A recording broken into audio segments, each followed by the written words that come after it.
League game this season on Sky Sports, BT Sport and Premier Sports. I'm prepared to do anything I can to play for my country again. Do it then. What about your start to the game? It wasn't bad, was it? Why should there be an honest answer be a mistake? How can a modern day manager not have a mobile phone? Why should he? Welcome along to Wednesday night's football show. Plenty of Champions League action ongoing. Richie McCormack here with you, joined in studio by former Republic of Ireland captain Kenny Cunningham. Mother of God, where do we even start with this game in Naples? It is Napoli 4, Liverpool 1. Liverpool having a dire night so far. It all began in the 5th minute when they conceded a penalty through a James Milner handball. That penalty converted by Piotr Zielinski. They had a second penalty awarded just 13 minutes later. So on 18 minutes, Victor Osimhen was deemed to have been fouled by Virgil van Dijk in the Liverpool penalty area. Instead of Zielinski, it was Osimhen who took the penalty. This time around, he saw it saved by Alisson, so it remained 1-0, but only for another 13 minutes because Andre Zambo Anguissa put Napoli 3-0 ahead, or 2-0 ahead, on 31 minutes, and they then made it 3 just before half-time. Giovanni Simeone with the third goal for them. Liverpool making that change at half-time as well. Joel Matip coming on for Joe Gomez, and Matip did have the first opportunity on goal for Liverpool in the second half, and indeed of the second half full stop. But Zielinski doubled his own tally for the night and put Napoli 4-0 up on the night with a shot that was initially saved by Alisson, and then he tucked away at the second opportunity. But Liverpool have just gotten to go back through Luis Diaz. But all round, Kenny, this has been a pretty dire night for Liverpool so far. It has, yeah. Richmond absolutely blitzed first half from Napoli in every respect, really.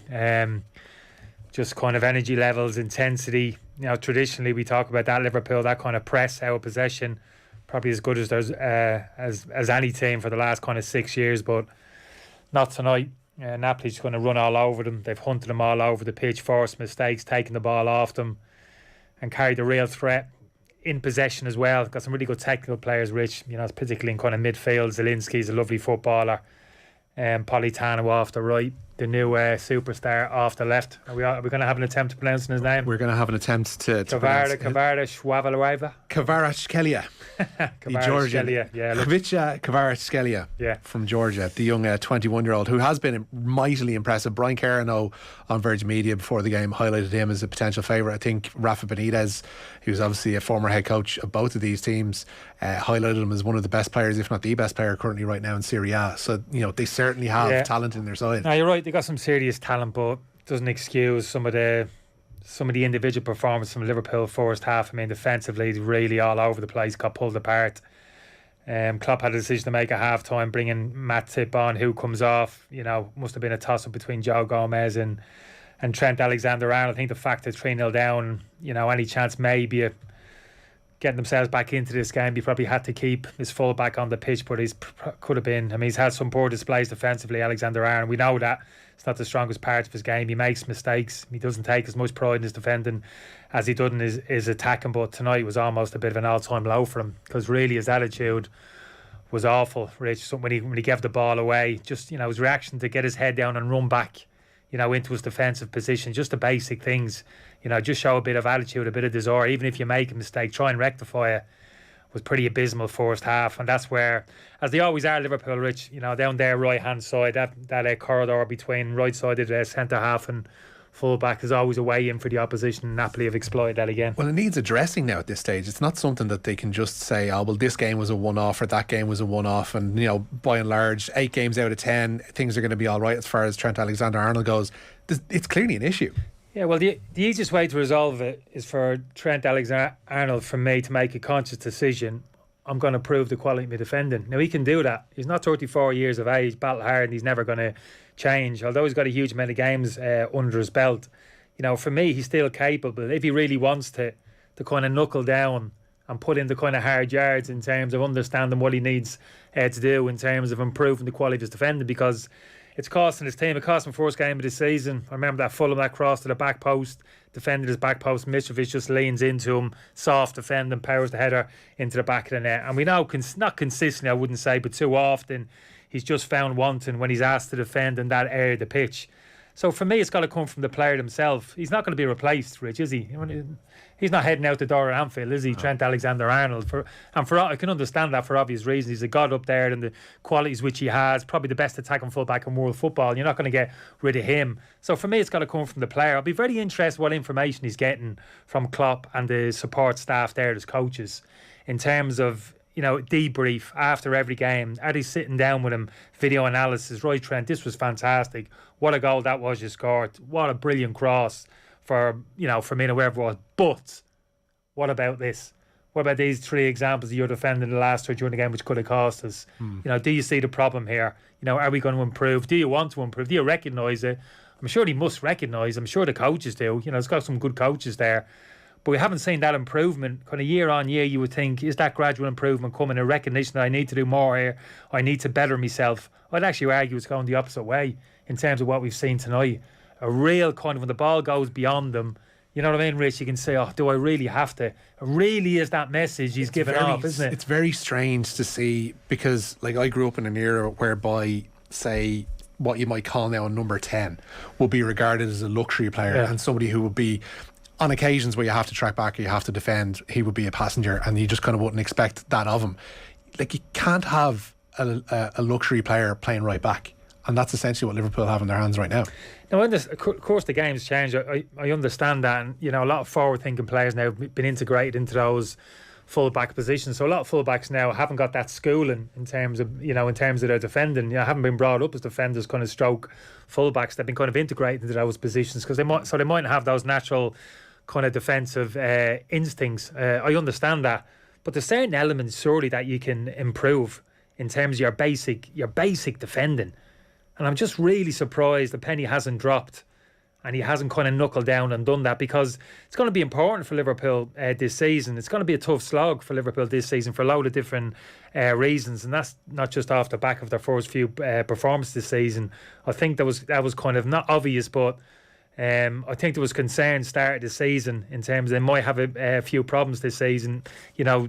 Deterioration in terms of Jordan Henderson, the amount he can impact the game. They can't do it, Rich. Yeah. Now, his physical condition isn't at a level now where he can go and boss games as he did previously.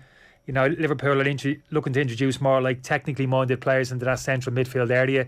So that Liverpool kind of engine room, that trio, Fabinho, Henderson, and initially it was kind of Wijnaldum, they could absolutely outpower any team. Physically, energy levels, press, suffocated teams. You just couldn't get through them. Yeah. You couldn't get at that Liverpool back four. As good as Van Dijk is, you couldn't get at them. And what you're actually seeing now, and what you'll see more of, we've seen it tonight, because opposition teams are getting more space now in those central midfield areas, because that press isn't as intense in those areas, opposition players are getting more time on the ball to get their heads up and pick out those little passes now in behind the Liverpool defence. We've seen that a lot tonight. That high line, that consistent high line is going to get exposed more now for me going forward, because teams now have more time to pick their passes, and forwards have more time now to time their runs in behind. And if Liverpool persist with that high line, hold until that ball is played, you're going to see them get more and more exposed. I don't care how quick Van Dijk potentially and Gomez are on the turn, they will get exposed. Even the fourth goal tonight, Rich, just a ball over the top, just flipped over the head of Van Dijk. His body position's all wrong. He's facing up the pitch rather than being facing towards his own goal, ready to recover. Matip gets pulled across then, gets caught in between, and Zielinski eventually puts the ball into the net. So yeah, easy to say, Liverpool's slack defending, but I think it's a little bit bigger than that. It's more of a collective thing. I was just going to say, it's an interesting thing, because the thing that gets highlighted more often than not when you talk about Liverpool's defence is the high line. And the high line can work, but it needs that midfield support in front of it and screening in front of it to be able to protect them in that instance. Oh yeah, absolutely. Yeah. Oh yeah, absolutely. Because if it don't, with all that green grass in behind, and there's some good players around, there's some good players playing tonight, a lot of good players in the Premier Division, in those central midfield areas, technical players, Christian Eriksen, we saw him one at the weekend. If you give him time on the ball, the likes of Fernandes, players like this, give them time to turn, and they look up and they see 20, 30 yards behind the Liverpool back four. They're going to pick passes consistently in behind. So that's going to be an interesting one. That might need a conversation with Liverpool back four to say, look, we're going to have to tweak things here a little bit. We can press as effective as we did previously, so we're going to have to be a bit cleverer now. Yeah, we're going to have to be, I think Klopp has to give that back four more responsibility, that back four, because at the moment for me they're very robotic. they're basically told, hold your line, don't recover until the pass is played. Where when I played, for the 15 years that I played, I was always preached, keep that high line, but you drop when you want. You make the decision when to drop. And that decision will be based on a number of factors on the pitch. Pressure on the ball, maybe position of opposition players in and around you. You've got to factor all those things in, and collectively the whole defensive unit, even you particularly, you make the decision when to drop. And that was a skill set as a defender. So high line, absolutely. Squeeze the pitch, absolutely. But drop, your decision, your responsibility. And that's how we defend it. For me, that's the best way to defend, still is. Are you in danger then of playing somebody on who might well have been cut off in an offside position, or is that just the risk that you take if you're willing to be that person who makes the decision to drop back? You just be aware. You just got to be aware. You got to get heads. Got to be on a swivel all the time, looking at where the opposition forward, who's in an offside position, who isn't. You got to be aware of the fact someone in an offside position may not be flagged offside if he doesn't receive the ball. So you have to factor all these things in. This is what I'm talking about. You got to defend with a bit of intelligence. For me, like, the best defenders are like, the most intelligent, the brightest. Managers can trust them. Like, I trust you to make the right decision on the pitch. The whole defensive unit giving each other information. Fullback screaming at centre halves, drop. You got to, because they can see the picture all across the pitch. At the moment, the Liverpool don't really need that type of communication. Everybody knows you hold. You simply hold that line, wait for that ball to be played, and recover. And it's as simple as that. And you're right, it has worked to a certain extent because of recovery speed. It is centre halves predominantly because of the keeper's high line, and because of the fact that the press has been so successful for them. But if you're in a little bit of transition in terms of what's happening in front of you, I think you have to have a serious conversation then with that defensive line in terms of, look, we've got to readjust here a little bit because of the players now that we have in front of us. Thiago, Carvalho, Harvey Elliott, these technical players now that we have in front of us. Great, get them on the ball. They're always prepared to receive the ball. That's great, wonderful individual ability. But when they haven't got it, just can't play. Not that they don't want it, just not good at it. That's not their skill set. So you've almost got to recognise that, I think, and you've got to make allowances. You've got to readjust a little bit defensively across the defensive line. Luis Diaz hammering the ground in frustration. He's just seen a flying header saved by Mere in the Napoli goal. The ball coming in from the right and just in around the penalty spot. Diaz got his head to it. Right in the centre of the goal was the header. Mere tipping it over for a corner kick to Liverpool. There's just under half an hour to go in the Diego Armando Maradona Stadium. That cross coming in from Trent Alexander-Arnold. We'll just see how this corner plays out. It's coming in from the left hand side. Andy Robertson taking an outswinger. It's gone to the back post, headed down by Firmino in towards the penalty spot. Lob back in by James Milner. Offside is given, and time to give you the scores elsewhere. Earlier in Group A, of course, tonight, Ajax were 4-0 winners at home to Rangers. They are provisionally, of course, top of that group. In Group B tonight, goals pretty hard to come by. Still scoreless at the Wanda Metropolitano, where Atletico Madrid are up against Porto. Club Brugge are 1-0 up at home to Bayer Leverkusen. All of these games now just past the half-hour mark. In Group C tonight, Barcelona are 3-1 up at home to Victoria Pleasant. Robert Lewandowski has scored 2 of those for Barca tonight. Bayern Munich are 1-0 up away to Inter. That goal for them coming from Leroy Sané. And down into Group D then tonight, still scoreless at the Tottenham Hotspur Stadium. It's Spurs 0, Marseille 0. Marseille are down to 10 men. Scholz and Mbemba was shown a straight red card for siding down Heung-min Son early in the second half there. Scoreless it remains though. Not a good night for last year's Europa League finalists. Of course, Rangers, as we mentioned, thrashed over in Amsterdam. Eintracht Frankfurt suffering a similar fate at home to Sporting Club de Portugal, winning by 3-0 tonight. One of those sides to lose as well last night, and that are obviously didn't have a good start to the Champions League life this year, is Chelsea, and so much so that they've done away with Thomas Tuchel. We spoke about this with John Bruin earlier on in the show. I want to flip it to the Brighton side of things, Kenny, if we may, while this kind of game is ongoing here as well, because it leaves Brighton in a pretty interesting position, because they've let Potter obviously have reign over the side, as you do with your manager. They've been a really well run club, I think everybody agrees, over the course of the last few years since their promotion and beforehand into the Premier League.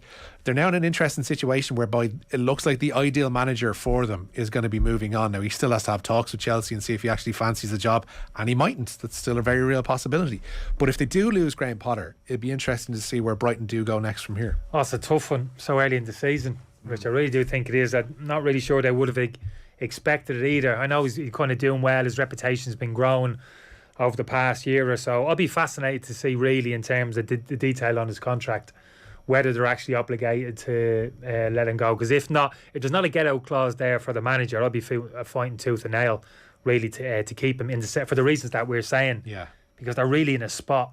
I mean, I don't know who the answer is in terms of, you could say like a good club like them, if they're being smart up in the boardroom, they're always thinking who's their next manager.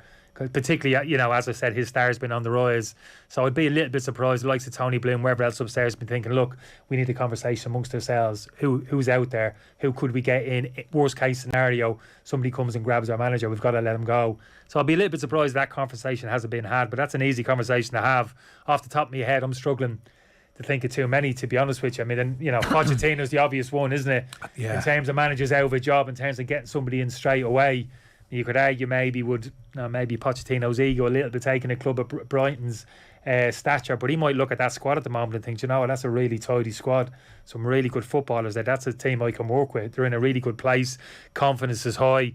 I could almost maybe build my reputation again in England with that Brighton team. Maybe that's a big if. Don't get me wrong, but yeah, I feel for Brighton a little bit. But yeah, but like I said, I think everything's going to factor on that, the details of that contract. Because if he has a get out in terms of a fee, £5 million, £10 million get out, whatever it is, Rich, well, that's it. Their hands are tied, Brighton. They're going to have to let him go, or there's something in writing. I don't know. They always seem to be one of those clubs that have an eye, I guess, on what the next step is going to be. But you always have a plan until you get a punch in the face, as they always used to say about Mike Tyson. One of the names, the interesting names that's popped up over the past few years since the Potter talk to Chelsea's kind of emerged has been Ange Postecoglou at Celtic. Now, whether or not you want to leave a team that's still plying its trade in the group stages of the Champions League and has just won a Scottish League, I don't know. But it's certainly an interesting name to be bandied about in the early going. No, I can't say that I'd leave. And he's just really started the job up there at Celtic. Champions League football position that they're in on a load of different levels. For me, you could say financial is the easy one, isn't it? Oh, he's going to earn 5 times as more. But like I said, no, I can't see that one at all. First of all, contractually, I don't think it'd be a goer. I don't think they could get him out. I don't think Celtic would be willing.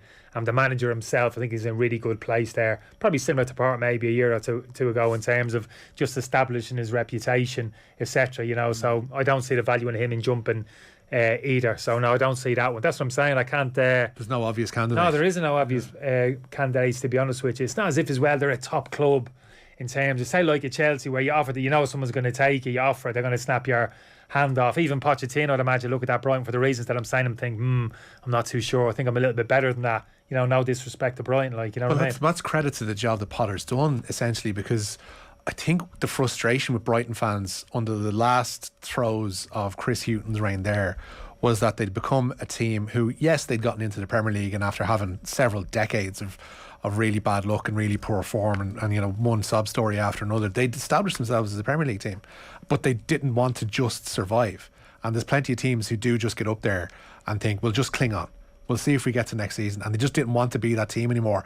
And Graham Potter, through his style of play, through the way he said about his teams, to the way they recruited, they decided they weren't going to be a team that just does the best to hang in there and just get to 40 points. Yeah. I don't know, Rich. I don't know. I think that's a little bit too harsh on teams to say they're just happy enough just to survive and cling on. Everybody aspires to do the best and has ambitions to, top half and push and all that. Some clubs just do it better than others. Yeah. The recruitment's better. The coaching's better. The management's better. I think that's been the case with Brighton. They've just done all of those things better. And you look at that team, for me, in terms of judging his manager, for me, it's always really basic in terms of, is he getting the most out of what he's got? I think that's the only thing you can judge a manager on.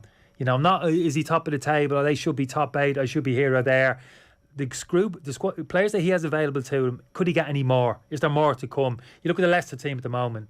Is there more to come out of that Leicester squad at the moment in terms of players that they have? Of course, yeah. Are they better than bottom of the table? I think they are. So I think Brendan Rodgers can actually do more to get more out of that team. When I look at Graham Potter and Brighton, is there another 20-30% he can tap into? I don't think so. I think he's getting as close. He's getting as much out of that, rinsing as much out of that team as he can on a load of different levels. So actually, as a manager, you might be looking at the Brighton job. On the surface, you might think, it's a great job. But then again, you might be thinking, I'm not sure, could I do any better? Yeah. Are they, can I? They're at their not as if optimum you're, it's not as if you're taking them, lack of confidence going in.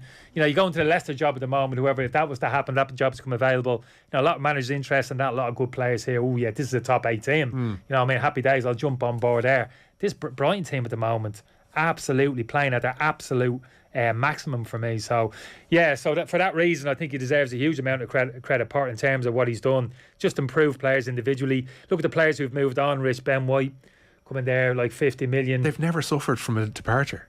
Like Cucurella's gone, they haven't suffered a left back. Neil Maupay's gone now as well. They're not going to suffer there.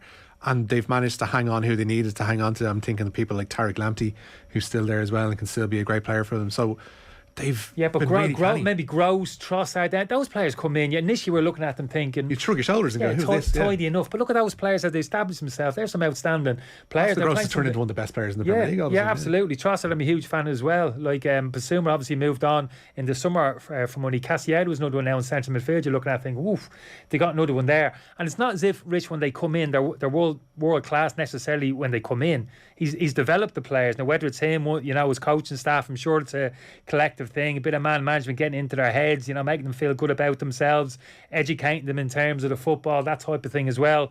So they're doing something right there, because there's too many players coming to the football club within a year. They're twice the player that they were. So that's a good sign. From a selfish point of view, i.e. an Irish point of view, and there always has to be an Irish angle on these things, of course. We saw it with Mark Travers and Bournemouth and the Scott Parker situation, whereby they conceded 9 at Liverpool, Parker gets the sack, Mark Travers is dropped. And that was the Irish concern, is that despite the fact that he'd helped them get promotion, he's the one who pays the price for the 9-0. Similarly, Evan Ferguson has made great strides under Graham Potter in the past 18 months, especially at Brighton. He's obviously made his senior debut in the League Cup already, scored as well, has been on the fringes of the first team. You hate to see an Irish player, especially their progress, being checked by a change in manager like this as well. And that's, from an Irish perspective, as good and as talented as he is. There, talk about glass half empty, Rich. Fill it up for me, Kenny. Fill it up for me. Well, no, this is part and parcel of football, professional football. You're not going to have the whole one manager for your whole 18-year career, so you better get used to it. You just got to, you harden yourself up to it. It's a professional environment. Don't look at the opposite way. Flip it the other way. If I was Evan Ferguson saying, well, I've had a great experience underneath Graham Potter here. I've learned a lot. But now there's different individuals going to come in with a different history, different experiences. Maybe an experienced manager coming in. Maybe I can learn off him. Maybe I'll become a better player. He might have a different advice to give me more kind of life experience. Different kind of professional. So you can flip it the other way very easily. I think the qualities that Evan Ferguson has, for me, I think he's in a really good place. From what I understand in terms of attitude, character, the whole thing. You can see the qualities which he has in terms of technical ability, etc. So I wouldn't worry about that now, Rich. To be honest with you. I'm a glass half empty character. Don't worry, as they say. Oh, there. I know. What do you think I have now here? The football show is brought to you by Sky. European action is well and truly back, of course. As we know, Liverpool 4-1 down away to Napoli at the moment, and you can watch every UEFA Champions League and Europa League match this season live on BT Sports. Still 4-1 to Napoli with 18 minutes to go at the Diego Armando Maradona Stadium there in Naples. Also still scoreless between Spurs and Marseille. Barcelona now 5-1 up at home to Victoria Pleasant. Robert Lewandowski has scored a hat-trick tonight for Barca. We'll get you the score of the 5th goal. It is in fact Ferran Torres who has added the 5th for Barca tonight. And Bayer Leverkusen have equalised away to Club Brugge this evening. 1-1 is the latest score there. Patrick Schick set up by Callum Hudson-Odoi. That's probably another fold to add to the Thomas Tuchel talk as well at Chelsea. There's a lot of high profile players out on loan from Chelsea who weren't fancied by Thomas Tuchel, who could well factor into the plans of whoever does come into the hot seat there at Stamford Bridge. We'll be back after these. Football on Off the Ball. With Sky. Watch every live Premier League game this season on Sky Sports, BT Sport and Premier Sports. Lunchtime Live. The van driver, who was in such a rush to get past my family, to endanger them in that way, decided to stop further up the hill in order to yell at my husband. And the thing is that my kids were on the back of that bike, okay? So he could see the kids. Maybe he didn't see the kids at the start, but he saw them and he still thought it was appropriate to yell at my family. Lunchtime Live with Andrea Gilligan. Brought to you by Avant Money. Weekdays at midday on News Talk. Your son, who smiles every time he gets a message from a certain someone. The twins, who think your son has lost his mind. Their granny, who knows that if hearts get broken, she's only ever a call away. Whatever your clan are up to, connect them with Vodafone Red Family. Add family members young and old for just €5 a month. Go online or in-store to find out more. Vodafone. Together we can. Subject to eligibility, 12-month contract and terms. See vodafone.ie/terms. What makes a proper day out? Getting dressed up? Yeah. Having the absolute crack with your mates? Mm-hmm. Great food and a brilliant atmosphere? Definitely. What about a serious adrenaline rush? Go on, go on, go on! Sorry. Horse racing has all of this and more. It's a proper day out. Listowel Harvest Festival takes place from the 18th to 24th of September. Get on it at hri.ie. Horse Racing Ireland, for every racing moment. Celebrate European Week of Sport this September at the Be Active Festival. An action-packed day out for the whole family at Sport Ireland Campus, Blanchardstown. Come and try new sports, fitness challenges and skill tests at Ireland's biggest sporting festival. Meet sporting legends. Check out the Inflatable Zone, Village Food Market and much more. There's something for everyone at the Be Active Festival. Saturday, September 24th at Sport Ireland Campus, Blanchardstown. Book your tickets now at beactivefestival.ie. It's the mobile sale you've been searching for. Switch to Virgin Mobile now and get unlimited data, calls and texts for only €5 a month for 6 months. And join a network with 99.7% coverage across Ireland. Switch in-store or at virginmedia.ie. Virgin Media, bring on amazing. SIM-only contract €25 a month after offer. Cancel anytime on 30 days notice. Ends October 5th, 2022. For details, T's and C's and acceptable usage policy, see virginmobile.ie. With 3 out of 4 suicides each year being male, Cycle Against Suicide is asking people to join its coast-to-coast Dublin to Galway cycle on Saturday and Sunday, September 10th and 11th. Help spread the message to men of all ages that asking for help is never a sign of weakness, but rather a sign of strength. Join Cycle Against Suicide on its coast-to-coast Dublin to Galway cycle in person or virtually, Saturday and Sunday, September 10th and 11th. Full details and registration at cycleagainstsuicides.com. Want to know how technology is building a bridge to the future? Then tune into The Bridge, a 6-part Cisco podcast series featuring experts sharing their knowledge and insights. Find out how technology is building a bridge to the future of business and beyond.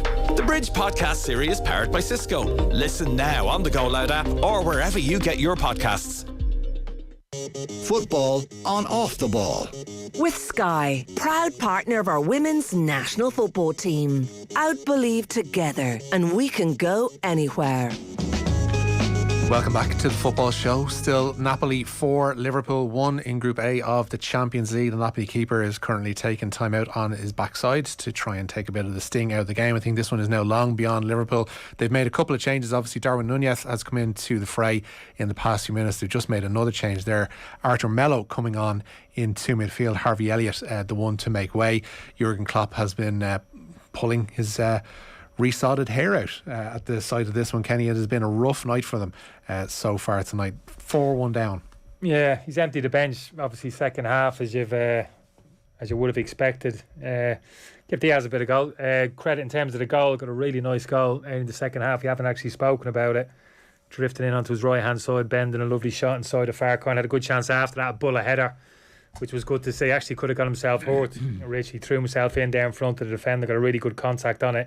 Unfortunately, straight at the goalkeeper. So that's good to see. I spoke about like Trent Alexander in terms of, you know, just showing a bit of energy, attitude, commit. You know what I mean? Just at least we saw a little bit of that from Diaz at the start of the second half in terms of his attacking play. I suppose from a Liverpool point of view, you'd say Thiago getting back on the pitch. Arthur's come into the football club. You know, they're getting minutes on the pitch.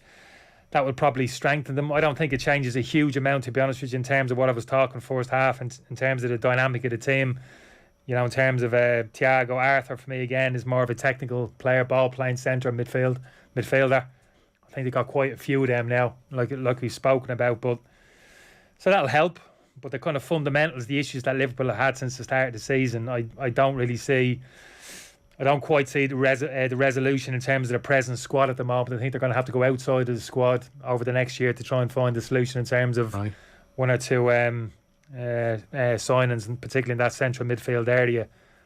But Jude Bellingham suit them. He's been a name obviously. Well, that's the one. Yeah, that's the one. I mean, if you'd have said to me in the window you can get Darwin Núñez or Jude Bellingham into the club, I wouldn't have to think about it. And Bellingham was the one. He was always the one, just because of the qualities which he has, Richie, in terms of that kind of, you know, high energy, but a bit of physicality and technical. He's a bit of everything, Bellingham, to be fair. He's a 6, he's an 8. He can do pretty much anything, and he's only going to get better. So the word in the street seems to be he's the one they want next summer. But I think the worry from a Liverpool perspective would be if they have a little bit of an inconsistent year and end up scrapping around for Champions League football towards the end of the season rather than competing at the top end. You know, will Jude Bellingham's attitude have changed towards the football club between now and then, in terms of whether Liverpool are the right fit for him going forward? He can become a less attractive prospect so quickly in this game. Yeah, it is. It's amazing. That's what I'm saying. I think, because I give Liverpool a huge amount of credit what they did second half of last season, Rich,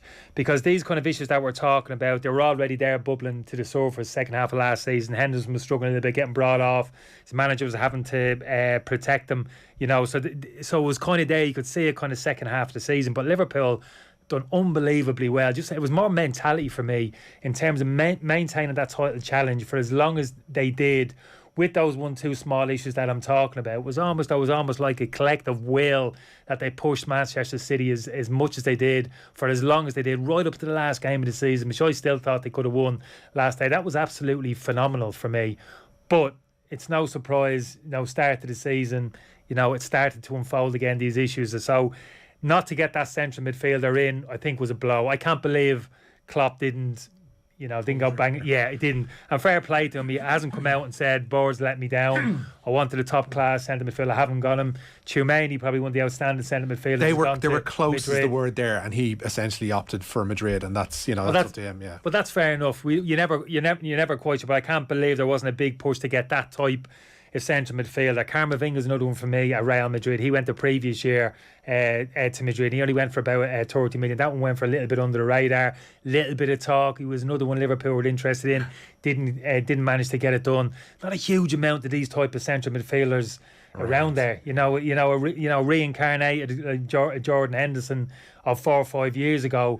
Not easy to pick off the tree, that type of player, Rich. So that's going to be the challenge. I say it's going to be the challenge. I presume that's the type of midfielder Klopp's looking to bring in, because I presume he doesn't want to change maybe the style of play in terms of how, maybe I'm wrong. Maybe nor do you really want to add to what you already have there. Like, as you mentioned, there's enough of those nice ball playing midfielders around that you really want somebody who can do it all and mix it up in the middle of the park. Yeah, I think so, and I think that's the type of football, that's the brand of football I think he still wants to play, Klopp. I don't get a sense of, well, look, I want to change the dynamic in there.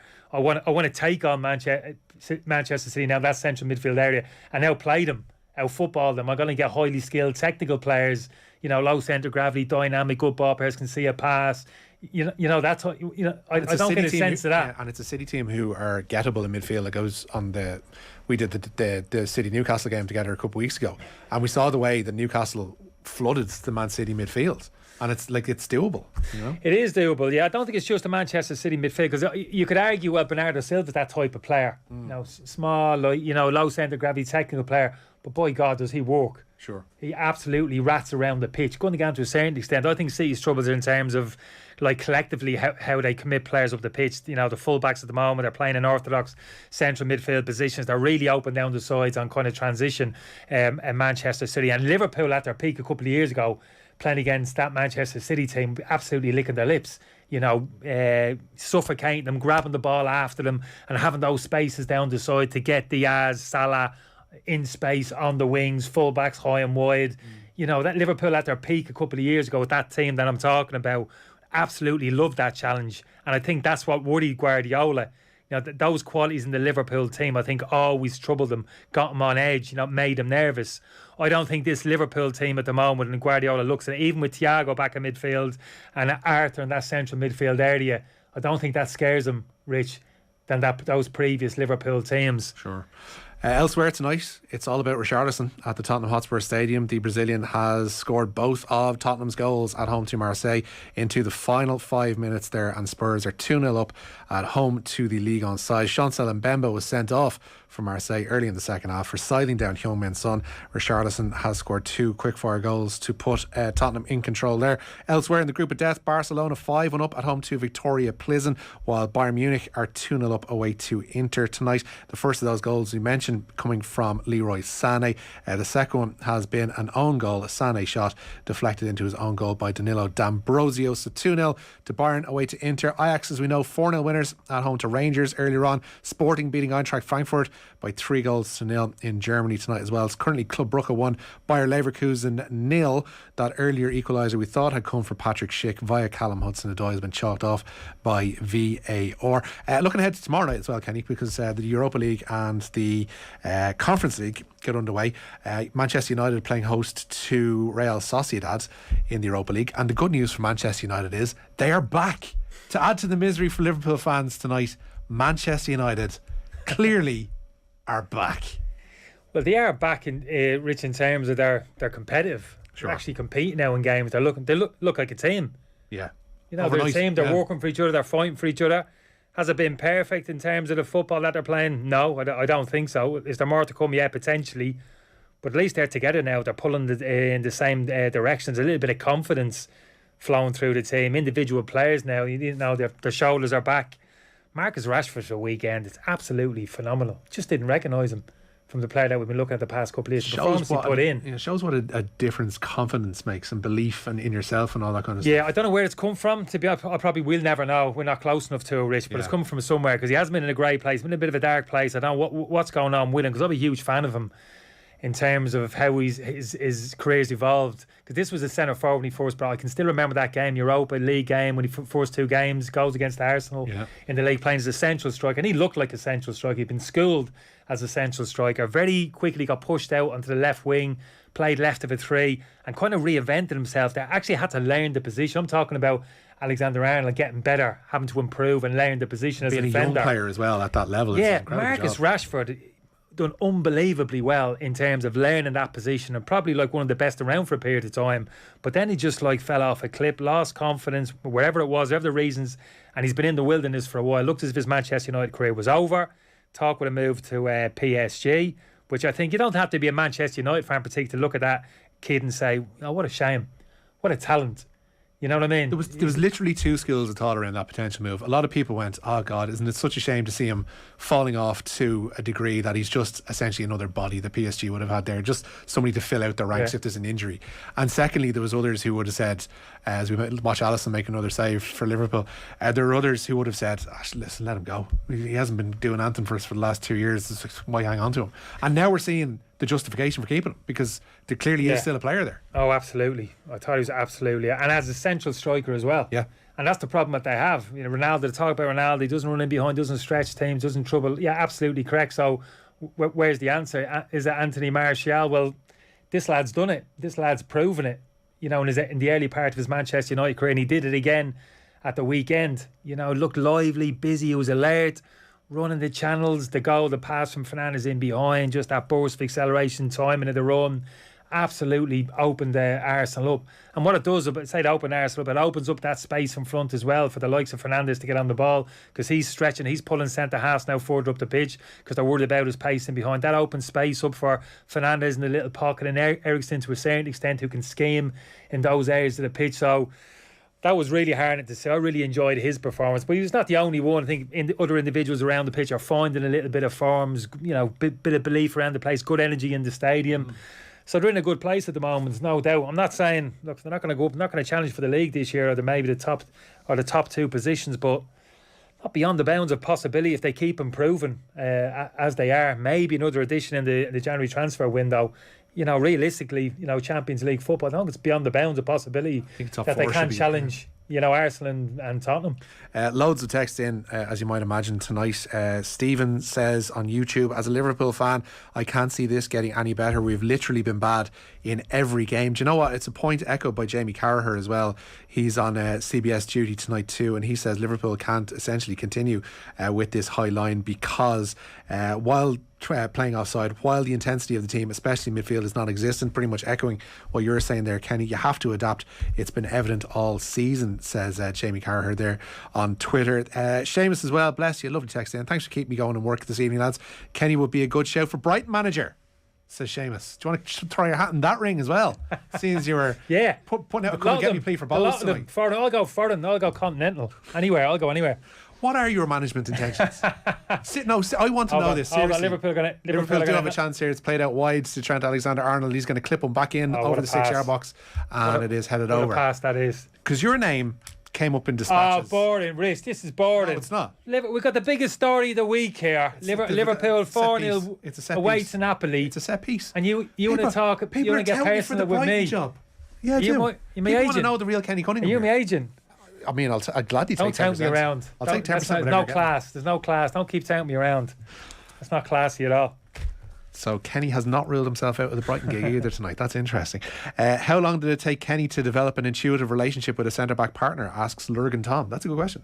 How long would it usually take you to work with that relationship? But I had to get better. Now, I was always a defender. Of my schoolboy football and I actually played as a centre-half. Yeah.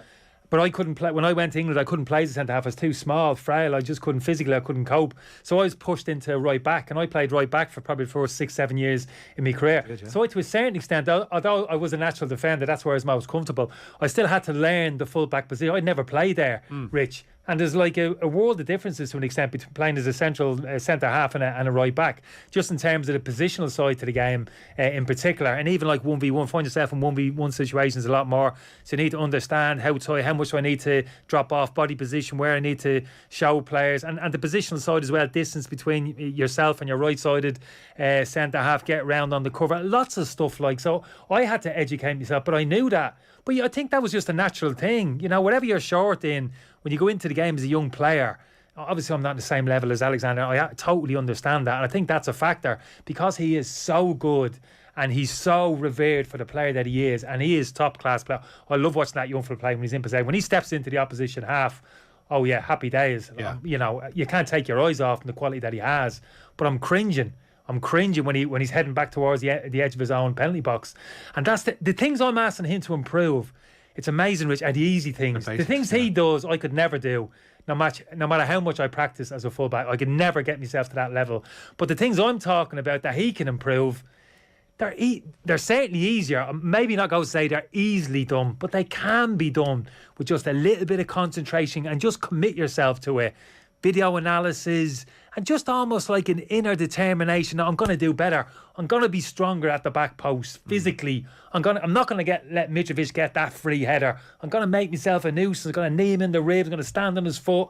I'm not going to let him score, whatever it takes.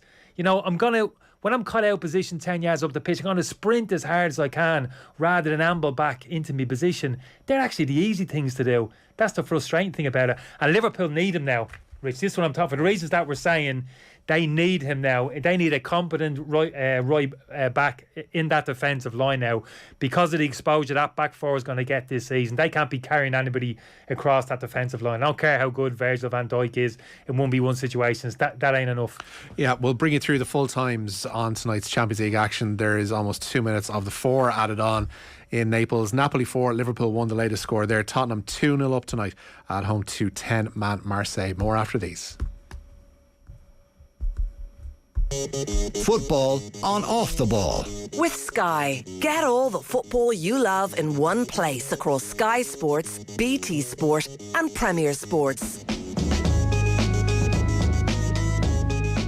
Are you working in the food production industry and struggling to manage your energy costs? Are you aware that high temperature heat pumps up to 130 degrees are a proven technology which can deliver reduced fossil fuel usage and provide cost and carbon savings of up to 65%? Astatine Limited are an Irish company helping businesses in the dairy, meat, brewing and distilling sectors. Go to getmyheatpump.ie to find out how Astatine can help cut your energy costs and reduce your carbon footprint. Guaranteed Irish business members continue to sustain jobs and communities across Ireland. GuaranteedIrish.ie.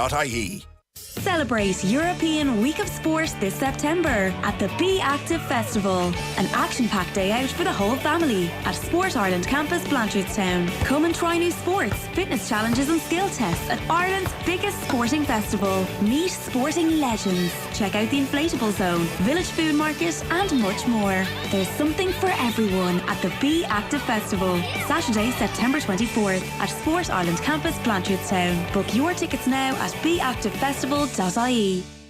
You could win free fuel for a year with Top Oil. That's worth $2,500 in petrol or diesel. There's a winner every month. To enter, visit topoilwin.ie. Are you ready? Disney Plus Day is back. I would go for this. Coming soon with exclusive premieres like Disney's live-action retelling of Pinocchio. Starlight, star bright, first star I see tonight. Brand new original series, Wedding Season. Take the leap. And the spectacular series, Epic Adventures with Bertie Gregory. Oh, that was quite close. All these, plus more, streaming soon. 18 plus subscription required. T's and C's apply. The Aer Lingus Take-Off sale is now on. We've taken money off fares across Europe, with flights from $29.99 one way, including taxes and charges. So you can take off to the bistros and boulevards of Paris, take off to some late-season sun in Lanzarote, or take off to roam around Rome. Take off with Aer Lingus. Book now at aerlingus.com.